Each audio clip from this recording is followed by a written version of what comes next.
Bom, estamos começando o nosso último episódio da primeira temporada Café Rios Papo de Mulher e a gente não podia encerrar da melhor forma, né? Com a nossa lindíssima Daiane Keneve. Dai, muito obrigada pela sua presença, que bom ter você aqui comigo, viu?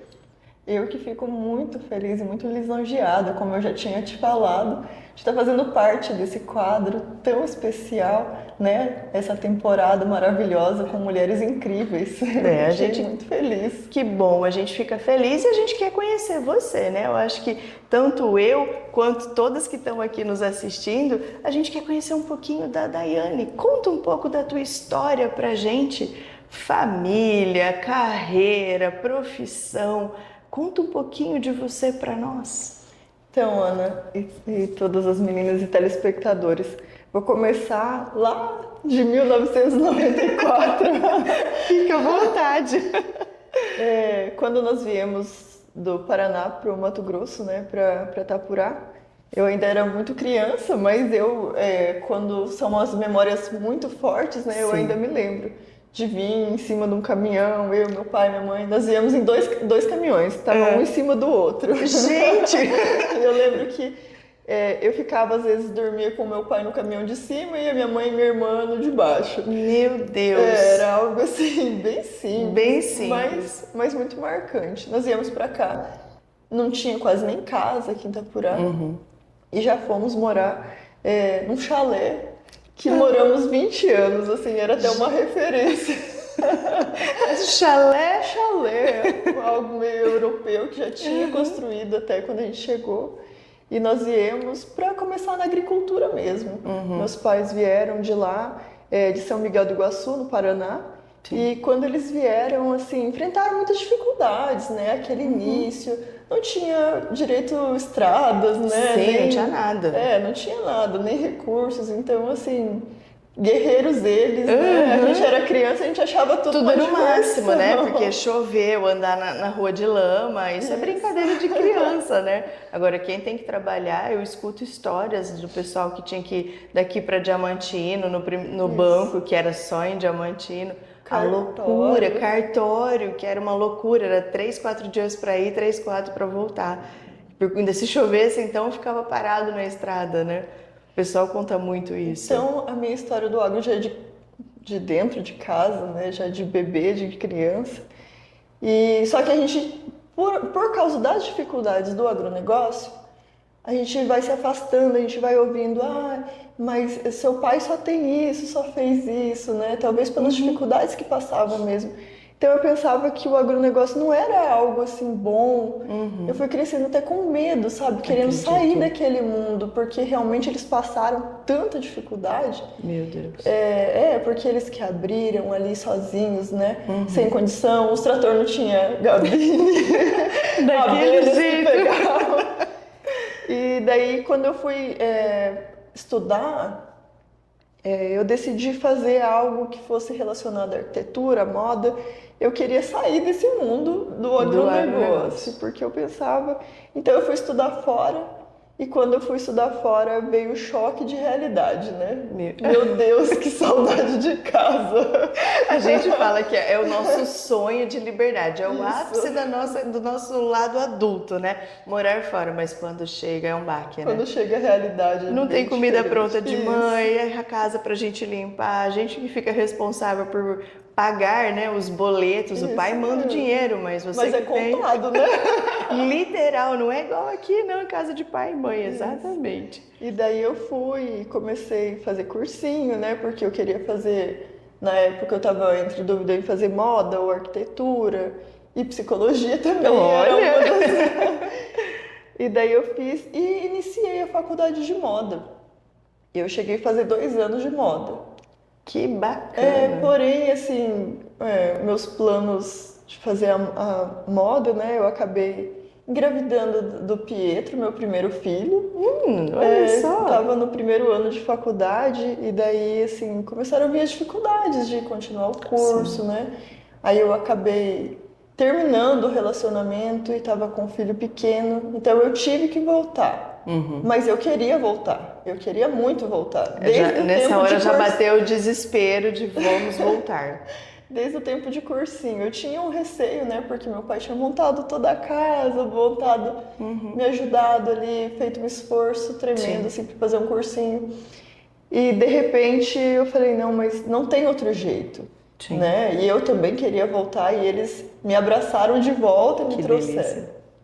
Então, aqui começou a surgir a questão do curso, né? Porque eu fazia um curso lá, não concluí, mas eu também não me identificava com a moda. Não era algo Entendi. que eu pensava em fazer assim, eu vou trabalhar com isso, vou Ela era fazer. só para você fugir do agro. É Era um um curso de momento assim, fuga. era uma fuga no momento.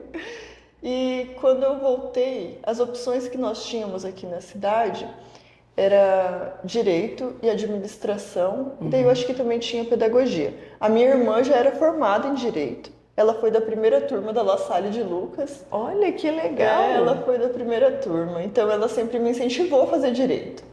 E daí eu comecei a fazer o curso, e quando eu comecei a fazer o curso eu já estava vivendo no agronegócio, fazendo parte ali, ajudando o pai, fazendo alguma Sim. coisa. No último ano do curso, meu pai ele teve um problema assim seríssimo na lavoura, que sempre acontece. Ele comprou algumas sementes e essas sementes estavam com mistura, assim, com precoce, com tardia. Então, no estágio que era para colher, algumas ainda estavam verdes, outras podres e outras. Meu Então, nós Deus. tivemos assim uma quebra tremenda de safra. Isso acontece No, muito, né, com os muito, agricultores. A gente vê muito. muito disso, né, na lavoura. Uma hora tá bem, é 2, 3 anos maravilhoso, mas de repente dá uma queda, acaba com tudo, né? Isso é triste. Eu falo que é uma situação pesada, né, dentro da agricultura. Foi muito pesado, porque assim nós tivemos mais da metade da lavoura assim totalmente perdida. E assim, a gente chegou numa situação de crise tão grande de não ter condição de pagar a conta de energia, de estar no limite. E eu recém-formada, não tinha OAB, Tinha nada, não podia tinha nem nada. trabalhar direito. Aí eu falei assim, o que que eu vou fazer agora? O que que eu poderia fazer? Eu precisava trabalhar, eu precisava ter. Falei, nossa, que situação. E bem nessa época eu tinha acabado de juntar com o Alex, acabando de casar com ele, né? Casar assim, entre aspas, ainda não tínhamos formalizado, mas já morávamos juntos. Aí eu falei, nossa, o que que eu vou fazer? Daí eu procurei alguns colegas advogados, pedi oportunidade assim de trabalhar aqui na cidade, mas ninguém tinha assim muitas causas, a cidade estava um pouco parada. Daí surgiu uma oportunidade de um grande amigo de atuar no Itaiangá. Opa, Veio uma oportunidade de abrirmos um escritório e eu atuaria lá como advogada, mas aí em contrapartida, e minha família. E eu acabei de casar. como assim, né? Eu queria uma oportunidade, mas eu estava esperando dentro da cidade, não fora. Como é que eu vou levar marido, filho, a família ficou aqui, como que eu vou fazer isso, né? E daí, assim, no momento, a escolha foi mediante a necessidade, porque nós precisávamos iniciar, né, trabalhar. Mas daí eu tinha o meu filho aqui, tinha o Alex aqui. E então foi muito difícil para mim, porque eu tive que deixar eles aqui, principalmente o meu filho. E ele ficava com a minha mãe, e eu vinha assim durante a semana, aos finais de semana. E daí assim foi ficando muito pesado. Sim. E daí tanto é que eu não consegui continuar por muito tempo. Eu fiquei 6 meses no Itaiangá, que foi o começo da minha advocacia. Precisava dar um start e foi dado. Foi dado o start da advocacia. E nisso, quando eu decidi voltar, eu já voltei para dentro da lavoura mesmo, né? Olha. Para a parte da agricultura e comecei a ajudar na parte administrativa do meu pai. E daí advogar em causa própria. Eu ia falar isso, me ajudar. Renegociar. Renegociar, vamos lá. Aí você voltou para a família. Voltei para minha família. Saiu de Itaiangá, não dá, esse mundo não é meu, e voltou para trabalhar para vocês. Isso, daí eu voltei pro agro, né? Voltei renegociando, tentando alinhar as coisas, os pontos. e trabalhar com o pai, né? Sim. Que é algo que nem sempre, às vezes a gente tinha conflito de ideias, mas logo fluiu muito bem. E eu comecei a gostar muito. E ali eu já me apaixonei. Porém, eu sentia a necessidade de trabalhar em algo meu também. Sim. E daí, como eu já tinha advogado lá, logo a gente abriu um escritório aqui em Itapurá também. Junto com esse amigo que estava Não, lá. Não, aí não, você daí abriu eu sozinha. sim, aí eu abri com uma colega que me convidou e a gente começou a advogar. Depois de então, nunca mais parei, né? Graças a Graças Deus. a Deus e pela oportunidade das pessoas que confiaram na gente, né? Sim. Porque isso é muito importante, né? Não, a gente que está começando, essa confiança que os outros depositam em nós é demais, né? Porque é tudo que a gente precisa para começar, né? E eu fico pensando assim, aquela menininha de repente se forma e daí tem um escritório, então tem, né, as pessoas que conhecem a gente lá de 1900 e tarará, Lá em 1994, lá atrás. E daí, logo, assim, a minha prioridade sempre foi o agronegócio, porque eu já trabalhava, então eu já fazia os contratos, já fazia a análise ali, né?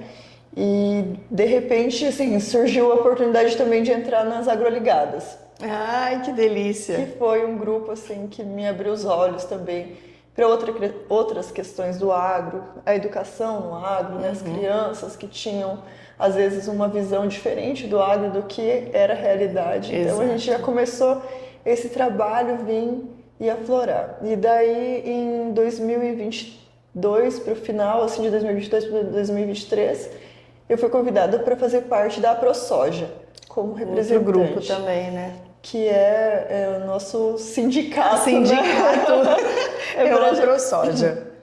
Isso, ele é comparado a um sindicato porque é ele quem defende as causas, né? Ele é bem intenso, né? São dois grupos muito intenso. intensos. Tanto a Agroligadas, eu tive o prazer de conhecer, e o ProSoja também. A gente sabe que são grupos muito ativos, muito dinâmicos, né? Dentro do agro. A ProSoja, ela defende tanto causas legais, quanto quando existem algumas ilegalidades.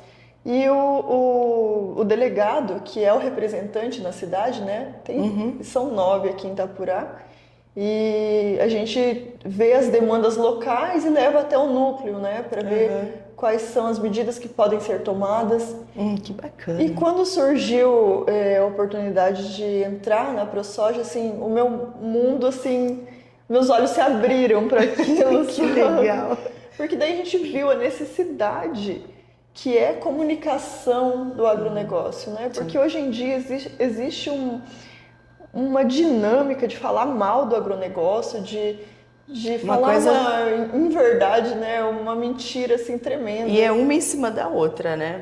E isso que você está falando é uma coisa que assusta um pouco, porque a gente vê isso sendo divulgado de uma maneira, vamos dizer assim, ilícita, né? De qualquer jeito.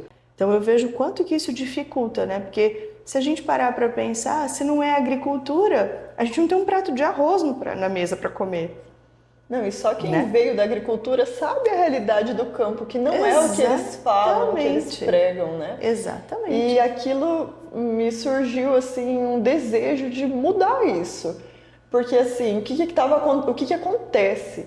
As mídias, elas vêm falando muito mal. E o que nós temos feito para desmistificar isso? Nada. Parece que a gente perde a força, né? Sendo que o agro é muito maior que as mídias, que a mídia, né? Então a gente comunicava muito dentro do agro mesmo, né? Sim.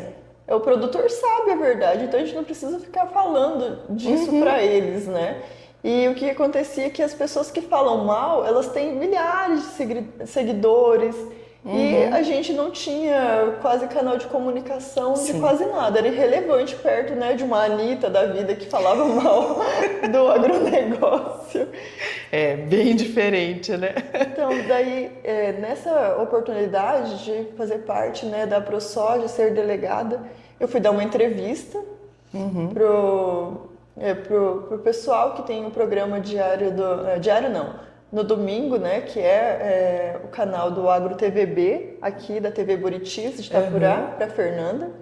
E o Jossan me viu, o Jossan, que é meu colega, né, E daí ele veio e fez uma proposta para eu fazer parte de um programa diário que é o Agrodebate. Ou seja, para quem não queria nada do agro, que ela foi fazer até moda, ela mergulhou no agro até o último fio de cabelo, né? O agro eu me descobri como paixão, porque eu vivi aquilo. A gente tenta fugir de algo que é nosso. Que é nosso, quando está intrínseco, quando está dentro da nossa raiz, não adianta, não luta contra. Não luta contra. Não vale a pena. E isso veio como algo... Sabe quando você faz algo bom que você ama? Eu sei. É isso. É isso que eu tenho feito. O programa Agro em Debate, ele tem vindo assim para mim de uma forma muito especial. Porque eu estou podendo levar a informação para a população de uma forma real. Honesta, limpa, honesta. né? Então a gente tem ali o programa diário, 5h50 inicia e vai até às 6h50. Da tarde esse programa. Tarde, todos diariamente. Na rede de Buritis. Isso, na TV Buritis, canal 7.1 e no YouTube também. Então, fica a dica já. Quem quer conhecer um pouquinho mais do agro, vamos assistir o Agro Debate. Ali a gente está levando informação de verdade, de qualidade, informação real. Sim. A gente está trazendo pessoas de dentro da cidade, de dentro do campo, para trazer uma verdade como ela é. Como que é a realidade da agricultura, que muito poucas pessoas conhecem, né? Que a gente vê um mundo muito, muito rico, somente quem mora aqui no Mato Grosso. Pessoal, eu falo um pouco mais lá para baixo, São Paulo, Paraná, tem muita agricultura, mas o grosso está aqui. E a gente vê que é uma riqueza absurda, né? Porque o Mato Grosso, a gente olha, uma época do ano tá tudo verdinho com a soja, noutra época tá amarelinho, branquinho, né? Amarelinho com milho, branquinho com algodão, tem o feijão, então é muito rico. É muito rico e as pessoas vivem aqui, então é muito bom saber, né? De qual que é a realidade, qual que é a economia, como que funciona. Então, existem alguns convidados que dão ali uma aula. Eu acredito. Até pra gente que né, já faz parte, mas às vezes não sabe da técnica, dos estudos. Agora, escuta, me conta uma coisa. Como é que você faz para dinamizar a sua vida? Porque, assim, não é só advogada, apresentadora, né? Não, ela tem uma família, ela tem uma vida por trás. Como é que você faz, Daiane, para casar tudo isso e fazer fluir? Que não deve ser fácil, né? Olha lá, aquele sorriso de nervoso que a mãe começa a dar porque a gente não sabe o que fazer. Isso mesmo. É porque, assim, era um sonho meu, mas eu não sabia como que eu ia fazer para funcionar realmente. Porque eu advogo e trabalho também na fazenda, né? A parte administrativa. E daí o programa depois do horário da babá. E aí, como conciliar? Porque eu tenho uma filha de 1 ano e 8 meses. Então hoje somos 2, e nós temos o mais velho e a pequena. E eu tenho um enteado também, o Eduardo. Então nós temos 3. 3 filhos. Os 3 moram com vocês. Os 3 moram comigo. Ou seja, nós temos 3 filhos para administrar. Isso mesmo. Apesar de 2 já serem grandes, né? Acaba demandando atenção também, né? Mas são 2 polos diferentes, né? Porque então você tem 2 adolescentes que têm demandas diferentes e uma pequena, que ainda é um bebê, vamos dizer assim, que tem uma outra demanda. Que é uma demanda maior. Mais intensa, exatamente. E aí, como é que administra? 2 mundos totalmente diferentes, né? Eu tenho, graças a Deus, uma rede de apoio hoje, que é a minha sogra, meu marido, eles têm me ajudado. Não é fácil, né? Porque nem sempre supre a mãe, mas assim, a gente intercala. A minha tata ajuda, assim, um pouco além do horário, e daí depois o meu marido, aí quando ele não pode, aí a minha sogra, aí quando ela não pode, a gente minha vai irmã. abrindo a rede, né? Isso. Liga pra quem puder, que socorro. Fica com a vida hoje. É porque não é fácil, e fora que eu não sei como você lida com isso, mas eu escuto muito relato de mães no sentido de culpa. Eu me sinto culpada, eu podia fazer mais, eu não fico com a minha filha. Como é que a Daiane lida com isso? eu tento não ficar pensando nisso, nessa culpa, mas assim, é pesado. É pesado porque as pessoas te cobram, né? Ah, mas você tem que ficar mais com a sua filha, tem que ficar menos tempo trabalhando, né? Mas hoje em dia a gente sabe que a gente precisa trabalhar e Sim. precisa também ter um tempo de qualidade. É isso que eu tento priorizar. Quando eu estou em casa com ela, eu tento ter um tempo de qualidade Sim. e hoje, assim, eu consigo não me sentir culpada por ficar, por ter esse tempo, essa atenção, que até eu não consegui ter com os outros, porque quando o Sim. Pietro era pequeno, eu fui fazer faculdade. Ou seja, Então, já ficava ficava distante. bem mais distante, né? Então, a gente vai se adaptando conforme a gente pode e consegue. Exatamente. E outra, administrar uma família não é fácil. E isso é um pilar muito nosso. Apesar de muita mulher lutar contra e achar que não, mas o papel principal dentro de uma casa é nosso. Então, que nem você no caso, você casou de novo, o teu marido já tinha um filho, você tinha um filho, duas culturas ainda diferentes, porque o casamento, né, o teu esposo vem de uma cultura de família, você de outra. Unificar tudo isso, ele aprender a lidar com o teu filho e você com o filho dele, e de repente a gente ter a nossa. É exatamente isso. Foi desafiador. É desafiador mesmo, eu acredito. E como é que vocês fizeram para lidar com isso? Porque assim, não é, né, o teu enteado, ah, você não é minha mãe. O seu filho, não, mas ele não é meu pai. Eles, Como é que vocês lidam com isso? Se existiu isso também dentro da tua casa? eles até não tiveram tanto essa provocação e mas a gente sempre tentou respeitar no limite. Assim, tentou ser mais paciente com o filho, né, que também é meu, mas só que naquele momento ele poderia ter essa atitude se eu fosse tão a fundo quanto eu iria com meu filho, por exemplo. Sim. Então a gente tentou sempre respeitar. Claro que houve muitas discussões, né?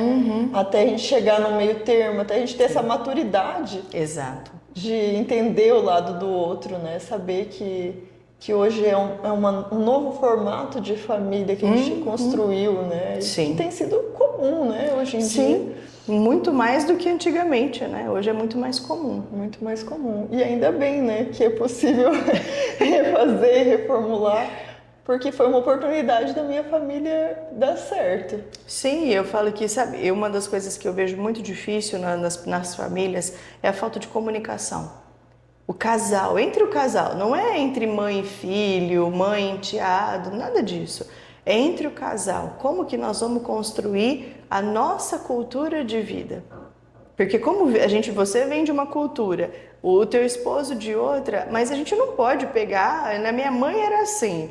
Aí o seu marido, não, mas na minha era assim. Então como que a gente faz? Não, vamos juntar, vamos equilibrar para construir a cultura que os nossos filhos vão ser educados. E isso exige uma comunicação, uma conversa intensa.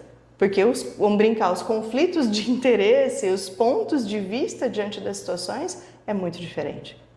É muito diferente e a gente precisa se moldar a isso. Exato. Não tentar ser estático, né?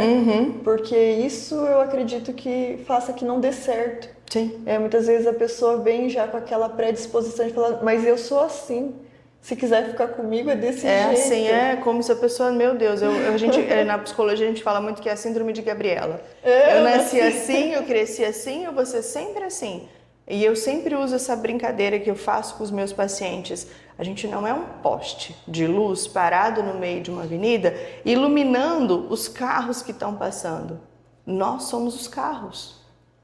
A nossa vida, ela tem que fluir, ela tem que andar. Hoje a gente está aqui, amanhã nós estamos ali. Você estava lá no Paraná, em 94 veio para cá, depois saiu, foi estudar, voltou. A gente não para. E como é que a gente vai ficar com essa síndrome assim, não, eu sou assim e pronto, e não me mudo, né? Não me moldo, não faço nada. É porque a mudança ela é difícil, né? Quando a gente admite que tem algo errado na gente, aí a gente já sofreu muito, né? Já bateu muito em ponta de faca. Exatamente. Agora, Day, vamos falar um assunto um pouquinho que vai englobar aqui a sua área. Eu vejo muito em consultório a dificuldade de mulheres em processos de separação, filhos. Como é que você vê isso dentro da advocacia? Porque a gente vê muito conflito interno, psicológico, os danos que isso causa. Como é que você, como uma advogada, apesar de não ser talvez a sua área, mas como que você vê isso? É sim, é uma das áreas que eu iniciei. Quando eu fiz estágio, principalmente, a gente atuava muito com as famílias. Então, isso é algo que eu tenho, assim, que eu gosto de fazer. Por que que eu gosto de fazer? Não é a minha área específica, não é a minha especialização, porém, eu vejo isso como uma forma humana de tentar ajudar o próximo. Eu já passei por uma separação antes e sei da dificuldade das pessoas em recomeçarem, porque quando você tem uma rotina e você muda totalmente ela, não é fácil. Sim. E se você às vezes pega um profissional que é muito duro, ali, muito rígido, o que que ele faz? Ele afasta e aquilo às vezes não tem volta.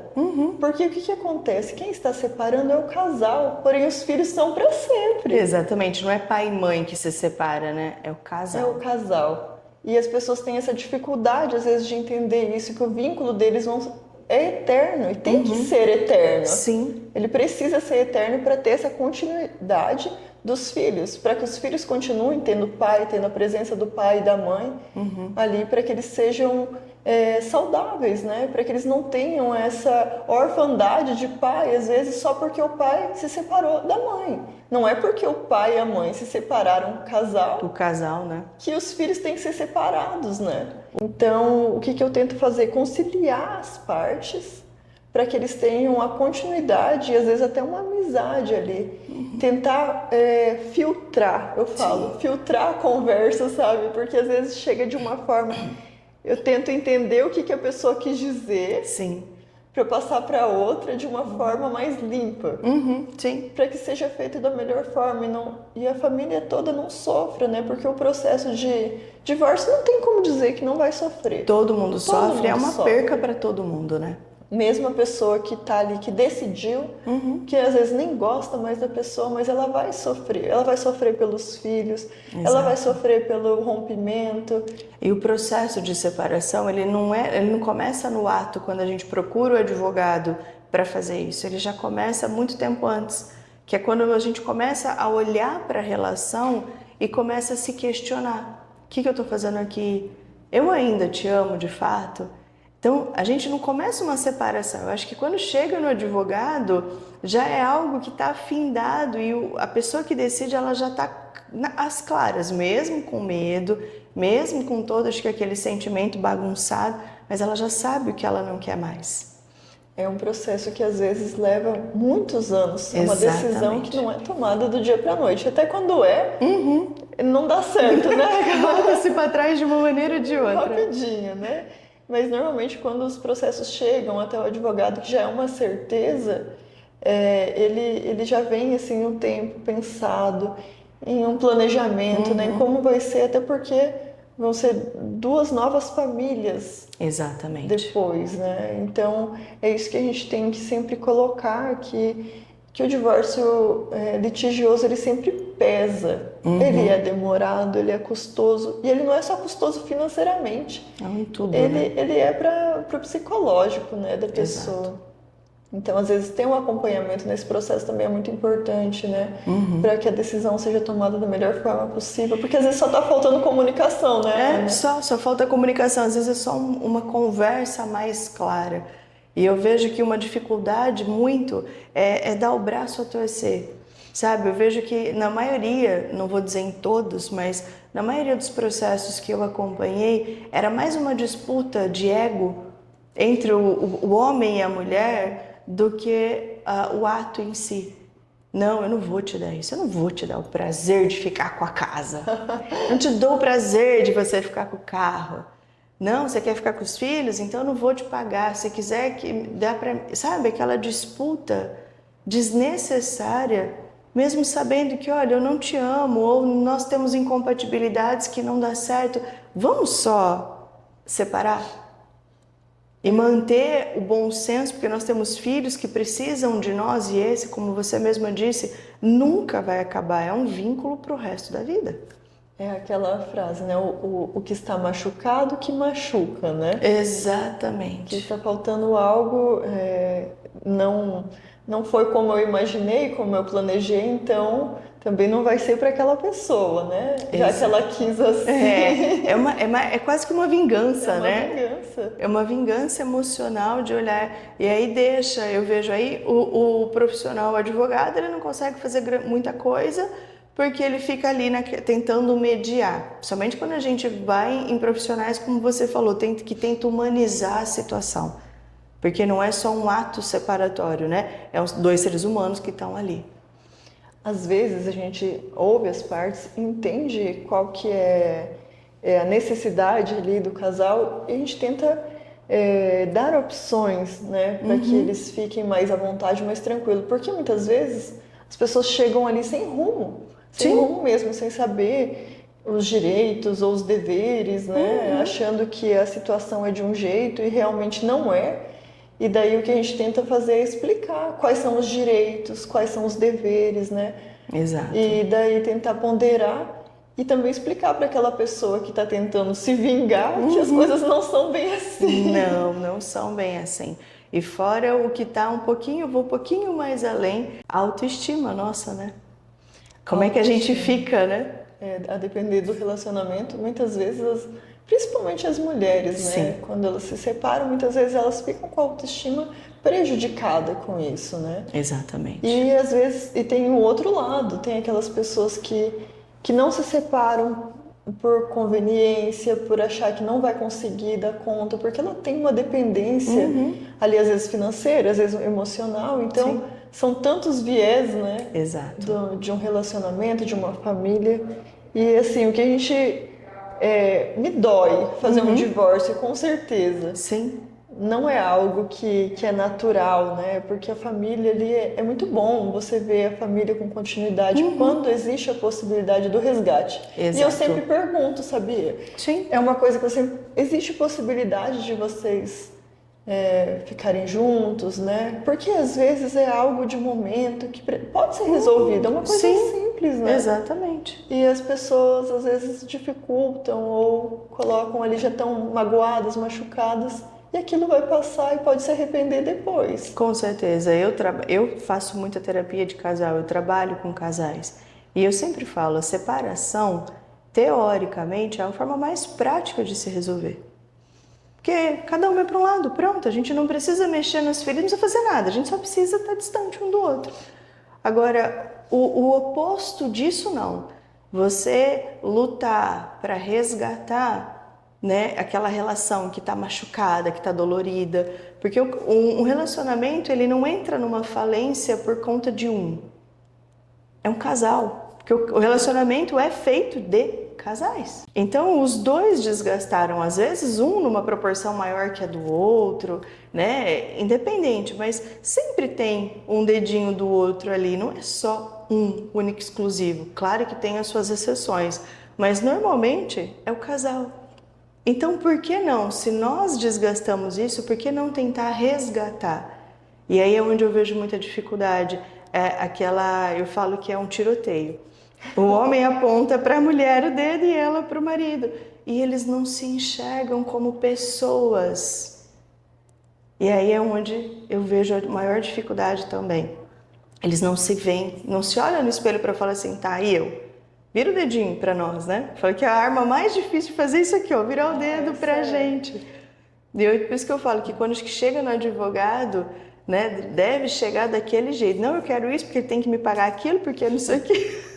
Deve ser um turbilhão de situações.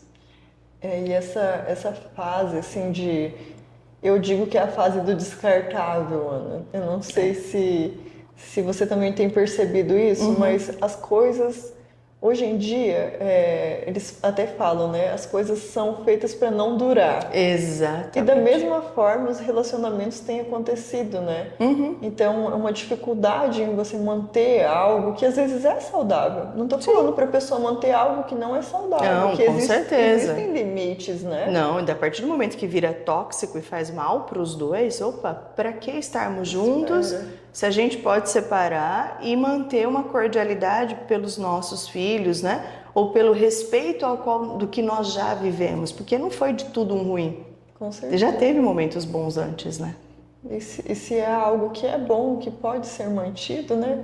Tentar conservar, tentar manter é algo que é importante, né? Que é relevante. Eu acho engraçado que quando você fala com os antigos, eles falam assim: antes as coisas eram feitas para durar. Uma geladeira durava 30 anos, exatamente. E hoje, 2, 3 anos, as coisas são descartáveis. E a gente vê que essa tendência é muito emocional também. Sim. De você não querer olhar o lixo que está embaixo do tapete, que você só varreu ali. Exato. Porque eu também tenho essa dificuldade, eu não vou falar que não, de ver meus próprios erros, de reconhecer, mas é algo que é necessário mesmo. Não, eu falo que o autoconhecimento, todos nós temos dificuldade, não é fácil. Não é porque eu sou psicólogo, você é advogado, porque a gente lida com essas situações, né, de uma maneira mais constante, que a gente passa, que a gente, né, tá acima disso tudo. Nós também não olhamos muito para dentro de nós. Mas eu concordo com você quando você diz essa questão do descarte. Então, é tudo começado de trás para frente, né? Se as pessoas entendessem o para que é o namoro, para que é o noivado, para que é o casamento, se elas entendessem isso, né, talvez elas dessem mais valor pela construção. Mas as pessoas hoje vão de trás para frente. Primeiro elas têm o filho, depois a gente mora junto para testar. Não estou criticando, porque tem muitas relações que dão muito certo disso. Sim. Mas normalmente o de trás para frente ela vai trazer muito mais peso. Né? Porque é muito mais difícil você conhecer o seu marido morando junto, né? E já com um filho, do que se você vem lá atrás, namorando, percebendo. Porque igual eu escutei uma frase uma vez, o namoro é para dar errado e o noivado também, mas o casamento não. É que o namoro ele é feito para acabar, né, Ana? Exato, o namoro é para dar errado, é pra gente ver todos os defeitos, é para você falar assim, ó, não, esse não serve para mim, tô fora. E a gente não tem que namorar para sempre, então isso precisa evoluir, né? Exato, ó, vamos lá, vamos atrás. Avançar ou vamos acabar com isso. Exato. Eu vi muito a questão da pandemia, eu não sei se isso para vocês na advocacia refletiu o convívio, as pessoas terem que voltar para dentro de casa. Né? Eu até tinha visto uma reportagem que o índice de divórcio nesse período aumentou muito. Eu tive uma boa experiência na pandemia, porque foi em 2021 ou 22, né? Que a gente teve aquele auge. E eu e meu esposo pegamos logo em junho, julho, ali no começo mesmo. Aí eu até brinquei com ele, eu falei assim, eu gostei de te conhecer. Porque ele trabalhava tanto na época que nós quase não convivíamos, assim, às vezes em uma viagem, mas em viagem é tudo ótimo, né? Tudo lindo, tudo né? lindo. Mas assim, conviver mesmo dentro de casa, eu falei assim, olha, eu gostei de conversar. Prazer, né? Deu certo, olha, eu acho que foi uma boa escolha. O da agora, sim. Mas sim. as pessoas não têm o hábito de conviver. Né? A gente vê muitos casais, eles não têm o hábito de sentar junto para, seja tomar um chimarrão, tomar um tereré, tomar um café, qualquer coisa, e perguntar, olha, como é que foi teu dia? É exatamente isso. E esse momento, às vezes a mesa, ou né, um momento de comunhão ali, um momento de participação, conversa, é que a gente se alinha, né? Exatamente. Cria expectativas, faz planejamento. Exatamente. Eu também fui na contramão, Ana. Não pense que também namorava porque achava bonito, né? Mas eu, graças a Deus, tive sorte de conhecer uma pessoa que me identifiquei, que consegui conviver. Mas realmente, né? Hoje, se a gente pudesse dar um conselho, é de quem fez errado e agora quer fazer certo. Mas é o que eu falei, Daiane, não é a contramão, não é o problema, é como você lida com ela. Você fez a contramão, mas você já vinha de uma outra experiência e você já sabia provavelmente o que você não queria. Sim. Então, quando você se uniu ao teu esposo, mesmo indo morar junto, cada um já trazendo o teu filho junto, você sempre soube já, olha, o que eu não vou permitir É muito diferente de quando você cai de paraquedas dentro da casa. Não, a gente conhece hoje e amanhã a gente já vai morar junto, porque nós temos que fazer um teste. Ah, não foi assim. Esse teste é um namoro, então cada um na sua casa. Né? Não precisa estar morando junto, porque não é a maneira mais difícil de conhecer. Porque depois que você está dentro, como é que você faz para pular fora? A pessoa que ela tem um pouquinho mais de que ela dá um pouco mais de valor, vamos dizer assim, talvez não seja bem essa palavra, mas para o relacionamento, aquela pessoa que ela tem um pouquinho mais de crença de que aquilo é para dar certo, ela vai ter muito mais dificuldade para pular para fora. Sim. E quando é no namoro é muito mais simples, né? Exatamente, é muito mais simples. E às vezes a gente vê os sinais, né? Os sinais estão todos ali. Sempre, sempre, sempre. Então, por isso que a gente tem que olhar para nós.